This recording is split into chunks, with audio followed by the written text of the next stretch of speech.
Hi ಎಲ್ರಿಗೂ ನಮಸ್ಕಾರ. Simple ಆಗಿ ಒಂದು ವಾರ್ಮ್ ಅಪ್ ಎಕ್ಸಸೈಸಸ್ ಇಂದ ವಿಡಿಯೋನ ಸ್ಟಾರ್ಟ್ ಮಾಡೋಣ. ವಾರ್ಮ್ ಅಪ್ ಅನ್ನೋದು ತುಂಬ ಮುಖ್ಯವಾಗಿರುತ್ತೆ. ಸೊ ವಾರ್ಮ್ ಅಪ್ ಏನು ಮಾಡುತ್ತೆ ಅಂತಂದರೆ, ನಿಮಗೆ ಜಿಮ್ ಹೋಗಿದ ತಕ್ಷಣ ನಿಮ್ಮ ಬಾಡಿ ಕೋಲ್ಡ್ ಸ್ಟೇಟಲ್ಲಿ ಇರುತ್ತೆ. ಹೆಸರು ಹೇಳ್ತಕ್ಕೇನೆ ಅದು ವಾರ್ಮ್ ಮಾಡುತ್ತೆ. ಆಮೇಲೆ ಎಲ್ಲ ಮಸಲ್ಸ್ ಆಕ್ಟಿವೇಟ್ ಮಾಡುತ್ತೆ. ಕೋಲ್ಡ್ ಸ್ಟೇಟಲ್ಲಿ ಇದ್ದಾಗ ಬಾಡಿ ಇಂಜುರೀಸ್ ಆಗೋ ಸಾಧ್ಯತೆ ಇರುತ್ತೆ. ನಾವು ಏನೇ ನೆಕ್ಸ್ಟ್ ಎಕ್ಸಸೈಸ್ ಆಗಿರ್ಬೋದು, ಈಗ ಆರ್ಮ್ಸು, ಚೆಸ್ಟು, ಯಾವುದೇ ಮಸಲ್ಸ್ಗೆ ಎಕ್ಸಸೈಸ್ ಆಗಬೇಕಂತ ಅಂದ್ರೂ ಇನಿಷಿಯಲ್ ವಾರ್ಮ್ ಅಪ್ ಏನಿರುತ್ತೆ ಅದು ಬೇಸಿಕ್ಕು ತುಂಬ ಮುಖ್ಯವಾಗಿರುತ್ತೆ. ಸೊ ವಾರ್ಮ್ ಅಪ್ ಹೇಗೆ ಮಾಡೋದು ಅನ್ನೋದನ್ನ ನಾನು ನಿಮಗೆ ತಿಳಿಸ್ಕೊಡ್ತೀನಿ. ವಾರ್ಮ್ ಅಪ್ಪು ತಲೆಯಿಂದ ಸ್ಟಾರ್ಟ್ ಆಗಿ ಕಾಲಿಗೆ ಎಂಡ್ ಆಗುತ್ತೆ. ಎಲ್ಲ ಆರ್ಡ್ರಲ್ಲಿ ಇರಬೇಕು, ಅವಾಗ ನಿಮಗೂ ಕನ್ಫ್ಯೂಷನ್ ಆಗಲ್ಲ. ಜಸ್ಟ್ ನೋಡ್ಕೊಳ್ಳಿ, ಸಿಂಪಲ್ ಆಗಿರುತ್ತೆ. ಫಸ್ಟು ತಲೆ. ಸೊ ತಲೆನ ಟರ್ನ್ ಮಾಡಬೇಕು, ರೈಟ್ ಟು ಲೆಫ್ಟು. 1 2 ಈ ಥರ 10 ಕೌಂಟ್ಸ್ ಮಾಡಬೇಕು. ನೀವು 1 2 3 4 ಅಂತ ಕೌಂಟ್ ಮಾಡಿದ್ರೆ 20 ಕೌಂಟ್ಸ್ ಮಾಡಬೇಕು. ದೆನ್ ಅಪ್ ಆ್ಯಂಡ್ ಡೌನ್ ಈ ಥರ 10 counts. Then sides 10 count. So ನೆಕ್ನ ರೊಟೇಷನ್ ಮಾಡಬೇಕು, ಬಟ್ ಬೆಳಗ್ಗೆ ಮಾಡೋಕ್ಕೆ ಹೋಗ್ಬೇಡಿ. ಬೆಳಗ್ಗೆ ಮಾಡಿದ್ರೆ ಲೈಕ್ ತಲೆ ಸುತ್ತ ಬರೋ ಚಾನ್ಸಸ್ ಇರುತ್ತೆ. ಸೊ ಹಾಗಾಗಿ ಜಸ್ಟ್ ಇಷ್ಟು ಮಾತ್ರ ಸಾಕು. ಅದೊಂದು ಬಿಟ್ಟರೆ ಮಿಕ್ಕಿದ ಎಲ್ಲ ಪಾರ್ಟ್ಸು ರೊಟೇಷನ್ ಮಾಡ್ಬೋದು. ನೆಕ್ಸ್ಟ್ ಪಾರ್ಟ್ ಬಂದು ಶೋಲ್ಡರ್ಸ್. ಎಲ್ಲ ಆರ್ಡರ್ ಇರಬೇಕು, ಅವಾಗ ನಿಮಗೂ ಕನ್ಫ್ಯೂಸ್ ಆಗಲ್ಲ. Front end, back end, then chest, then hand rotations, front end, back end. ನಾನು ಜಸ್ಟ್ ನಿಮಗೆ ತೋರಿಸ್ತಿದ್ದೀನಿ, ಬಟ್ ನೀವು ಕೌಂಟ್ಸು ಕರೆಕ್ಟಾಗಿ ಮಾಡಬೇಕಾಗುತ್ತೆ. Then hip rotations, right side 10, left side 10, hip side push.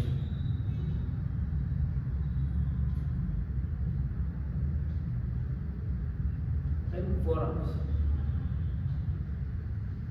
clockwise 10, anti-clockwise 10.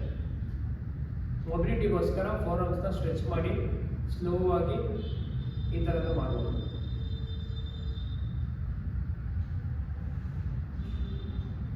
ಅದಾದಮೇಲೆ ಎಂಟೈರ್ ಬ್ಯಾಕು, ಲೆಗ್ಸು ಎಲ್ಲ motion exercise ಆಗೋಕ್ಕೆ ಒಳ್ಳೆ ಎಕ್ಸಸೈಸ್ ಇದು, ಒಳ್ಳೆ ವಾರ್ಮ್ ಅಪ್ ಇದು. 1 2 3 4 ಇದು 1 ಕೌಂಟು. ಈ ಥರ 10 ಕೌಂಟ್ಸ್ ಮಾಡಬೇಕಾಗುತ್ತೆ. ಇದಾದಮೇಲೆ ಹ್ಯಾಂಡಲ್ಲಿ ಡೋರ್ ಟಚ್ ಮಾಡಿ ಇದು 10. ಮತ್ತೆ ನೀ rotations, clockwise 10, anti-clockwise 10. Then feet rotations, clockwise 10, anti-clockwise 10. Same with left leg, clockwise 10, anti-clockwise 10. ಆಮೇಲೆ ಸ್ವಲ್ಪ ಜಾಗಿಂಗ್, ದೆನ್ ಜಂಪ್. ನೀವು ಮಾಡ್ತಾ ಫಸ್ಟ್ ಮಾಡಿ front to back, then right left, ಅಷ್ಟೇ. ಇದಾದ್ಮೇಲೆ ಸ್ಟಾಪ್ ಮಾಡಬೇಕು. ಅದಾದ್ಮೇಲೆ ಸ್ವಲ್ಪ ತಾದ್ಮೇಲೆ ಇನ್ನು ಸ್ವಲ್ಪ ಬೂಸ್ಟ್ ಮಾಡಬೇಕು. ಸೊ ಲೆಗ್ಸ್ದೆಲ್ಲ ಮಸಲ್ಸ್ ಎಲ್ಲ ಇನ್ನು ಸ್ವಲ್ಪ ಆಕ್ಟಿವೇಟ್ ಮಾಡಬೇಕು ಅಂತ ಅಂದಾಗ ಬರ್ಫೀಸ್ ಅಂತ ಬರುತ್ತೆ. ಬರ್ಫೀಸ್ ಬಂದ್ಬಿಟ್ಟು ಈ ಥರ ಇರುತ್ತೆ. ಜಂಪ್ ಮಾಡಿ ಕೆಳಗಡೆ ಹೋಗಿ ಕಾಲು ಹಿಂದೆ ಇರಬೇಕು, ದೆನ್ ಮುಂದೆ ತಗೋಬೇಕು. ಇದು ಬಿಗಿನರ್ಸ್ಗೆ ಕಷ್ಟ ಆಗ್ಬೋದು.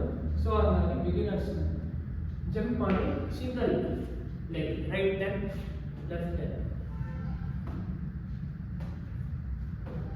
ಸಿಂಗಲ್ ಆಗಿ ಮಾಡಬೇಕು. ಸೊ ಅದನ್ನು 10 4 ರೌಂಡ್ಸ್ ಮಾಡಬೇಕಾಗುತ್ತೆ. ಅದಾದಮೇಲೆ ಪುಷಪ್ಸ್.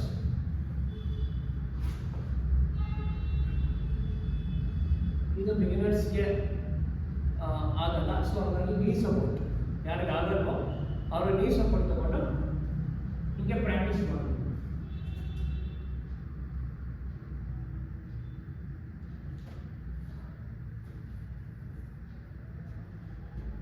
ಇದು ಸಿಂಪಲ್ ವಾರ್ಮ್ ಅಪ್.